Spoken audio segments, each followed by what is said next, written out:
Hello, BA 2020, and welcome to week 3 of Introduction to Business. Let's look back at week 2 to see where we stand as far as points. At the beginning of week 2, we had a total points of 111, 121 if you did the extra credit. And so adding all of our points up for this week, we had test 1. All of your scores may not be showing right now, but they will be within the next day or so. You had our homework, the quiz, and also the manager's hot seat video. So that now brings our total measurable points to 311. If you notice on your test, there were actually 52 questions, so you had a little buffer there. The total possible points were 104, although it's still measured against 100 points. So that brings the total possible points to 325. Again, that's not, honestly, we're only measuring that against 311 though. If you've completed work beyond week 2, again, deduct those points out so you have an accurate measure of where you stand. You should always be monitoring your grades, and if there are any issues or discrepancies, please let us know immediately so that we can follow up and ensure that your scores are showing as they should be. Looking at week 3, we're starting to get into some of the concentrations that are offered here within the Mike Ilitch School of Business.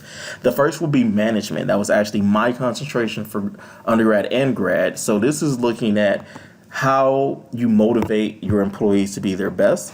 Is there a difference between a manager and a leader? Are those terms synonymous? What makes someone a leader? Are all leaders the same? Are you born a leader, or can you be taught to be a leader? So that's what this chapter really looks into. I think it's a really great chapter because it gives you some options there as far as where some leaders may be best in different scenarios. So different type of leaders are always great. Chapter 8 looks into it a little bit different as far as structuring your organization, whether that's a centralized versus decentralized organization, how communication flows, how you're able to interact with different teams and employees, and also how you interact and respond to your consumers. So the structure of your organization does play a role in that, and determining what is going to be best depends on what your organization is looking to do. Chapter 9 is for my supply chain majors, so if you're interested in majoring in supply chain, this is a great introduction to that. Supply chain manages the process of not only building your product as a company, but also getting your product to your consumer. So managing that entire process. So every single piece of inventory that is needed to build a product, someone needs to be overseeing that, interacting with the suppliers, making sure that the suppliers are coming in as they should be, and you have the quantities needed in order to continue your production. But then also on the end part of it, once the product is finished, how do you get that product to your retailers or directly to your consumers? So again, someone is there managing that process and overseeing, making sure that these products are reaching their final destinations and the times that they should be. Supply chain is also referred to as logistics. Procurement is a part of supply chain as well. This is the process of buying the supplies that are needed, and so someone is managing that process too. One thing I did neglect to mention last week for week 2 is that the Mike Ilitch School of Business does now offer an entrepreneurship and innovation.